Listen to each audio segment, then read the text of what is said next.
Hello everyone. আজি আমি তোমালোকৰ নৱম শ্ৰেণী ক্লাছ 9 ৰ গণিত ম্যাথমেটিক্সৰ অনুশীলনী 4.3 এক্সাৰসাইজ 4.3 টো আৰম্ভ কৰিম আৰু এটো হৈছে আমাৰ এই লেসনটোৰ অধ্যায়টোৰ পাৰ্ট 30 খণ্ড 30 আৰু ইয়াত আমি আজি কোৱেশ্চন নম্বৰ 7 ৰ ৰমান নম্বৰ 2 টো সলভ কৰিম হবনে ৰমান নম্বৰ 2 ইয়াত 1 লিখি থৈছো মই 1 নহয় ৰমান নম্বৰ 2 টো সলভ কৰিম Okay, at first, question to Silom. Question to Kikosa. If present age of son and father are respectively are represented by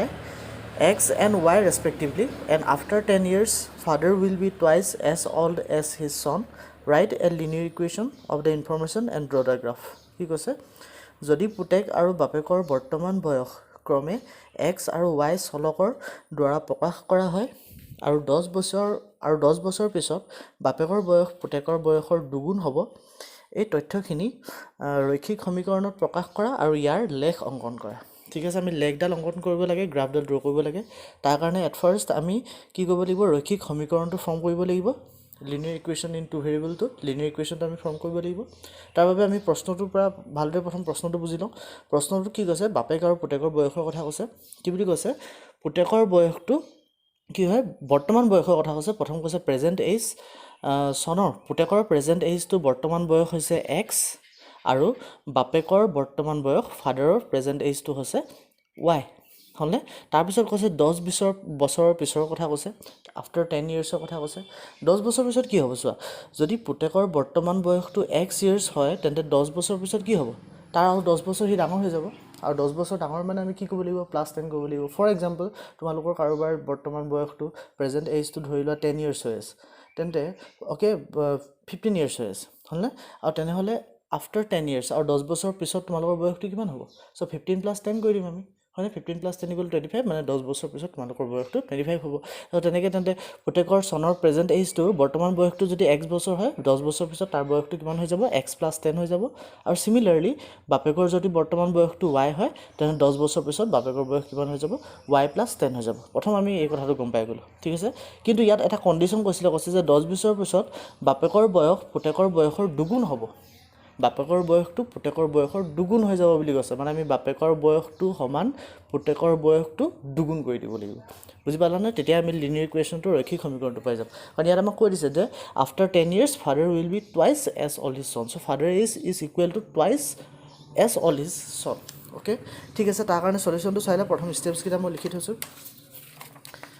at first আমি কি কৰিম চোৱা আমাৰ প্ৰেজেন্ট এজটো আমাক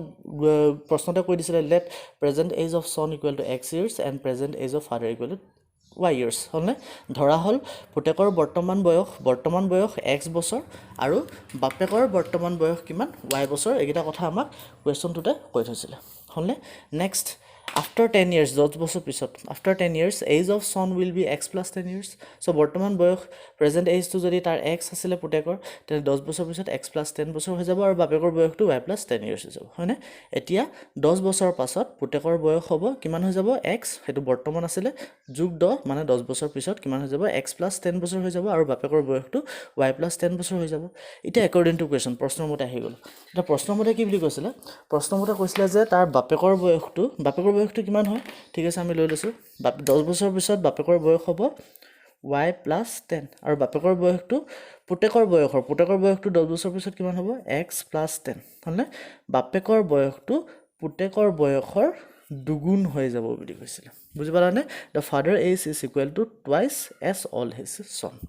okay so to question to ভালদৰে বুজি পাব লাগিব ৰৈখিক সমীকৰণটো ইকুৱেশ্যনটো ফৰ্ম কৰিব হলে father age is equal to twice as old as his son বাপেকৰ বয়সটো পুতেকৰ বয়সৰ দুগুণ হৈ যাব হলনে বা কোৱেশ্চনটো তোমালোকে যদি কমন সেন্স ইউজ কৰা তেতিয়া আমি তোমালোকে গম পাবা যে y + 10 টো কি হয় বাপেকৰ বয়স হয় x + 10 টো কি হয় পুতেকৰ বয়স হয় মাজত সমান সাইনটো আছে হয়নে সমান সাইনটো কি বুজাই আছে যে দুটা সাইড ইকুৱেল হয় তেতে দুগুণ বুলি কোনতে আমি গম পাইছিলো 2 টাইমছ বুলি কোনতে 2 টো এতিয়া আমি কি কৰিম মাল্টিপ্লাই কৰিম হয়নে পূৰণ কৰিম কাৰ লগত পূৰণ কৰিম সো বাপেকৰ বয়সটো অলৰেডি ডাঙৰ বয়স হয় হয়নে বাপেকটো ইনো পুতেকতকৈ ডাঙৰ হ'বই তেতে 2 টো যদি আকৌ তোমালোকে বাপেকৰ বয়সটো লগত পূৰণ কৰি দিয়া ফাদাৰ এজটো লগত যদি মাল্টিপ্লাই কৰি দিবা কি হয় বাপেকৰ বয়সটো আৰু ডাঙৰ হৈ গ'ল তে ইকুৱেশ্যনৰ মাজৰ ইকুৱেল সাইন চাইনটো একো মিনিঙে নাৰাখিব কাৰণ মাজৰ ইকুৱেল চাইনটো কি বুজাই আছিলে দুটা সাইড ইকুৱেল বুলি বুজাই আছিলে এতিয়া আমি কি কৰিলো বাপেকৰ বয়স সমান পুতেকৰ বয়সৰ দুগুণ টুটো যেতিয়া আমি পুতেকৰ বয়স চনৰ এজটো লগত মাল্টিপ্লাই কৰিলো ইকুৱেশ্যনটোৰ মাজৰ ইকুৱেল চাইনটো কি বুজাই আছে এতিয়া বুজাই আছে যে লেফট হ্যান্ড সাইডটো আৰু ৰাইট হ্যান্ড সাইডটো কি হয় ইকুৱেল হৈ আছে হলনে সমীকৰণটো পাই গলো ইয়াক সলভ কৰা ইয়াক সমাধান কৰা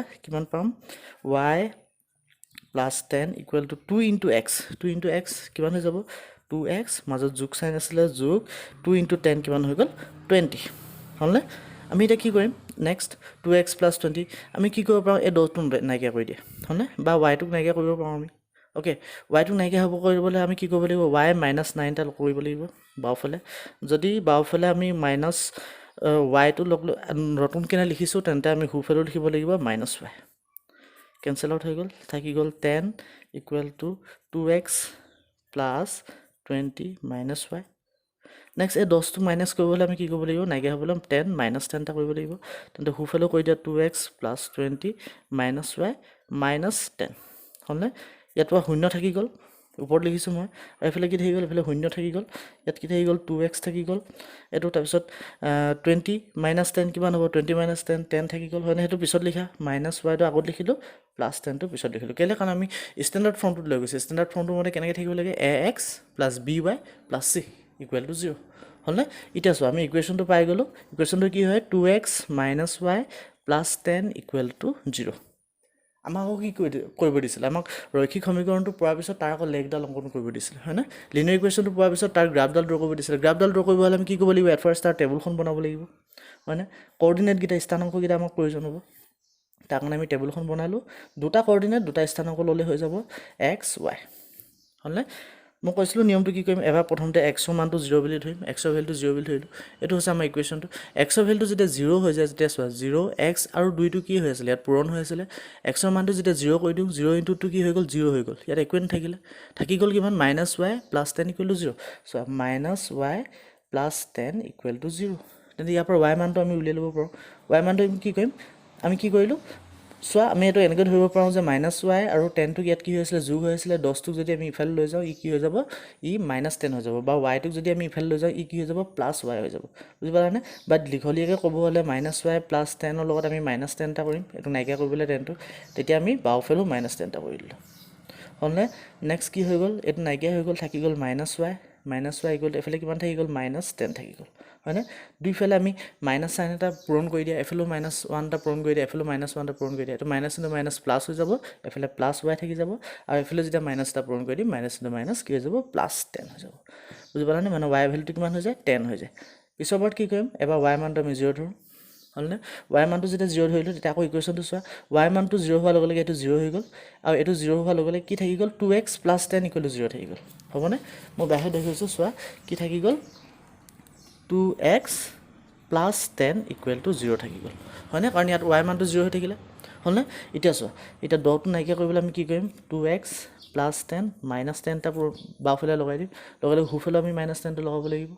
হলনে ইয়াত থাকি গল 2x equal to -10 থাকি গল কাৰণ এটো 0 হৈ থাকিলে হয়নে নেক্সট আমি কি কৰিম 2 টো নাইকিয়া কৰিবলৈ 2x by 2 এটা ডিভাইড কৰি দিম যদি বাওফালে ডিভাইড কৰো আমি হুফালে ডিভাইড কৰিব লাগিব 2 2 কেনসেল আউট গল x থাকিলে এফালে কিমান থাকি গল 2 10ক যায় 5 বাৰ -5 থাকিলে বুজি পালা না ইয়াত -5 ভৰাইলো হৈ যাব দুটা কোঅৰ্ডিনেট দুটা স্থানাংক ললে হৈ গল এটা আমি কি কৰিব লাগে এই কোঅৰ্ডিনেট গিটাক এই স্থানাংক গিটাক গ্ৰাফত লেগডাল আমি অঙ্কন কৰিব লাগে সো লেগডালৰ কাৰণে মই x এক্সিস y এক্সিস আকি থৈছিলো হলনে এটো হৈছে x শূন্যৰ পৰা হুফালে x ৰ পজিটিভ গিটা আছে হয়নে ধনাত্মক গিটা আৰু শূন্যৰ পৰা বাওফালে কি আছে ঋণাত্মক গিটা আছে x ৰ হলনে y ৰ উপফালে ধনাত্মক y আৰু শূন্যৰ পৰা উপফালে y কি থাকে ধনাত্মক গিটা তলফালে ঋণাত্মক নেগেটিভ হলনে গুটি গিটা প্লট কৰি থৈছিলো ওকে এটা আমি কি কৰিলো x ৰ সা কোঅৰ্ডিনেটটো ফাৰ্স্ট কোঅৰ্ডিনেটটো কিমান হয় x ৰ মান 0 আৰু y মানটো কিমান হয় 10 হয়নে আৰু দ্বিতীয় কোঅৰ্ডিনেটটো কি হয় x ৰ মান -5 y মান 0 হয়নে প্ৰথমতে হলে x ৰ মান বুজায় এটো x 0 সেকেন্ডটো y মান বুজায় মাইনাস এটো 10 হয়নে x ৰ মান -5 y মান 0 হয় হলনে এটা সব প্লট কৰি দিয়া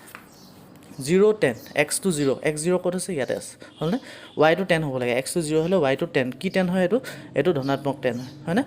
+10 সো কত যাব ওপৰত যাব এটো 0 আৰু 10 কত গল এটো আমি ফাৰ্স্ট পয়েন্টটো পাই গল হয়নে সেকেন্ড পইণ্টটো -5 এইটো কাৰ কোঅৰ্ডিনেট হয় এক্সৰ কোঅৰ্ডিনেট হয় -5 ক'ত থাকে বাওঁফালে থাকে সো এইটো -5 আৰু 0 y টো 0 y মানটো ওপৰলৈ বা তললৈ গ'লে শূন্য মানে ইয়াতে শেষ হৈ থাকিলে হয়নে সো এইটো হৈছে দ্বিতীয় পইণ্ট হ'ল স্কেলপাত ললো ইয়াক লগাই দিলো তাক এটা নাম দি দিলো ফৰ এক্সাম্পল PQ আমি নাম দি দিলো এটা তোমালোকে লিখি দিব পৰা এটাকে PQ ৰেখাখণ্ড ডালে হৈছে PQ ৰেখাখণ্ড ডালে হৈছে ইকুৱেশ্যনটো কি 2x - y + 10 সমীকৰণটোৰ লেখ therefore PQ is the required graph of the equation 2x - y + 10 = 0 okay ভিডিওটো ভাল লাগিছে যদি don't forget to like share and subscribe thank you